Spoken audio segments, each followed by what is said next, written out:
अखंडता और एकाग्रता को चुनौती दे रहा है ये मौलाना, यदि कोई भी इस्लामिक स्कॉलर खुद को कह रहा है और इस तरह के कोई भी टीका टिप्पणी करता है, तो ये सीधा सीधा भारतीय अखंडता और एकाग्रता के साथ चुनौती है, राष्ट्रीय सुरक्षा को चुनौती है।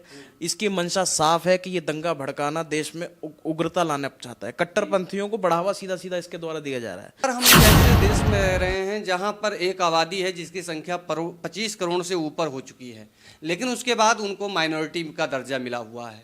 हम उस देश में रह रहे हैं जहां पे हिंदू बहुसंख्यक होते हुए भी लगातार हिंदुओं को धमकियां मिलती हैं। कभी हैदराबाद के ओवैसी उठकर खड़े हो जाते हैं और कहते हैं कि 15 मिनट के लिए पुलिस हटा दो तो हम तुम्हारी औकात बता देंगे।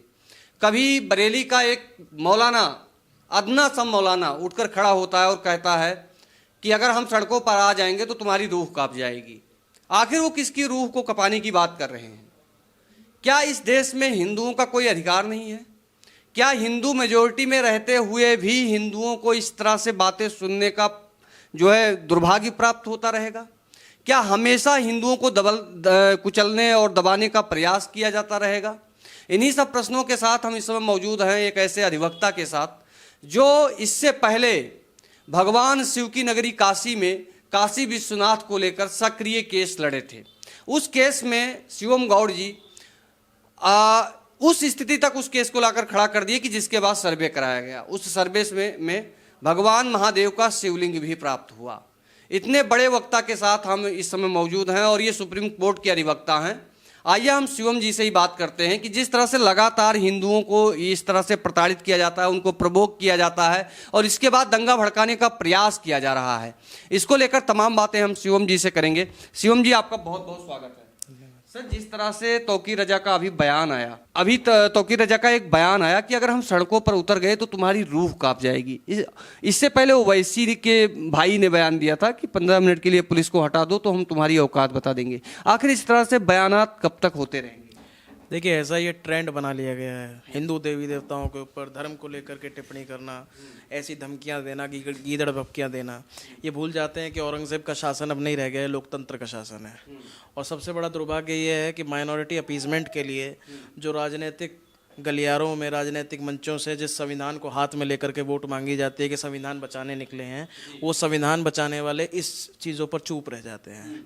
और सबसे बड़ी बात यह है कि अखंडता और एकाग्रता को चुनौती दे रहा है ये मौलाना, यदि कोई भी इस्लामिक स्कॉलर खुद को कह रहा है और इस तरह के कोई भी टीका टिप्पणी करता है, तो ये सीधा सीधा भारतीय अखंडता और एकाग्रता के साथ चुनौती है, राष्ट्रीय सुरक्षा को चुनौती है। इसकी मंशा साफ है कि ये दंगा भड़काना, देश में उग्रता लाना चाहता है, कट्टरपंथियों को बढ़ावा सीधा सीधा इसके द्वारा दिया जा रहा है। और यदि इस चीज़ों को रोकना है सही तरीके से तो इन लोगों के खिलाफ कानूनी कार्रवाई करने की आवश्यकता है।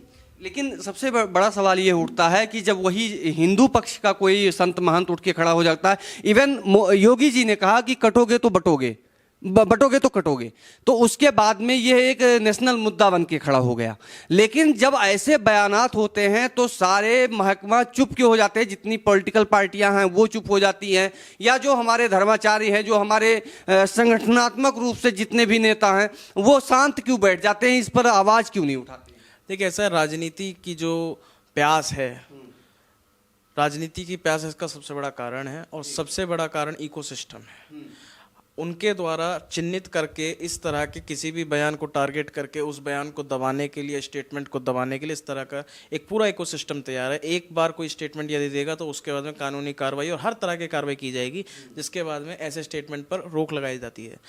हिंदू समाज के अगेंस्ट में जितने स्टेटमेंट्स आते हैं उस पर पुलिस कार्रवाई तक कोई नहीं कराना चाहता।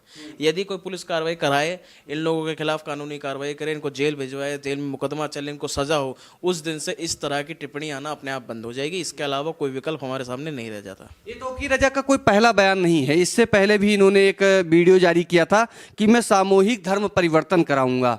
उसके बाद भी जो है ये लगातार ऐसी धमकियां, ऐसे थ्रेट्स हिंदुओं को देता आ रहा है। अगर इसके कारण कल हिंदू जनमानस सड़कों पर आ गया या किसी बड़े हादसे की आशंका भी नहीं नकार सकते हैं, तो फिर उस समय लोगों की प्रतिक्रिया या आपकी प्रतिक्रिया उस पर क्या होगी? देखिए, कट्टरपंथ की दुकान चला रहे तौकीर रजा से इससे ज़्यादा कोई उम्मीद हम नहीं रख सकते हैं। हमें अपने काम पर ध्यान देना चाहिए बतौर वकील, बतौर एक नागरिक। इसके खिलाफ कानूनी कार्रवाई के लिए अपने अपने थाने में हम कंप्लेंट कर सकते हैं, इसके खिलाफ मुकदमा दर्ज करा सकते हैं। कार्रवाई नहीं होती है तो कोर्ट जा सकते हैं और कानूनन तरीके से इसके खिलाफ हम कार्रवाई करा के एक उदाहरण प्रस्तुत कर सकते हैं, ताकि कल को कोई दूसरा तौकीर रजा खड़ा होकर के भारतीय अखंडता एकाग्रता को ना भड़काए। सबसे बड़ा सवाल ये उठता है कि जो इस तरह से भड़काने का प्रयास करते हैं, क्या इनके ऊपर संवैधानिक कार्रवाई हो सकती है, और अगर हो सकती है तो किन धाराओं के तहत हो सकती है? देखिए, तमाम धाराओं के तहत हो सकती है। यदि देखा जाए तो इनका स्टेटमेंट सीधा सीधा रासुका तक को लगाने की क्षमता रखता है, रासुका तक लग सकती है, आईपीसी की बीएनएस की जो नई धाराएं हैं वो लग सकती हैं, इसके साथ में टेररिस्ट एक्ट की संलिप्तता भी पाई जा सकती है इसके अंदर। तो तमाम धाराएं हैं, और इसके साथ में सबसे बड़ी महत्वपूर्ण चीज़ ये है कि अब इन चीज़ों को रोकने के लिए, ये जो ट्रेंड बन चुका है इसको रोकने के लिए, बयानबाजी को रोकने के लिए आवश्यक है इनके खिलाफ कानूनी कार्रवाई की जाए, इनकी जमानतों का विरोध किया जाए, इनको जेल भिजवाया जाए और कड़ी से कड़ी सजा दिलवाई जाए, ताकि फिर कोई इस तरह से कट्टरपंथ की दुकान ना खोल सके। ये एडवोकेट, आप इसमें क्या भूमिका निभाने वाले हैं? क्या इनके ऊपर आप कोई कंप्लेंट करने जा रहे हैं? देखिए, बीइंग एन एडवोकेट, मैं अगर कोई इसके खिलाफ कंप्लेंट देता है, आगे बढ़ता है, तो उसको पूरी तरह से मैं लीगली इसमें सपोर्ट करूंगा। In the court of law मैं उसकी तरफ से कंटेस्ट करूंगा। जी, बहुत बहुत धन्यवाद शिवम जी।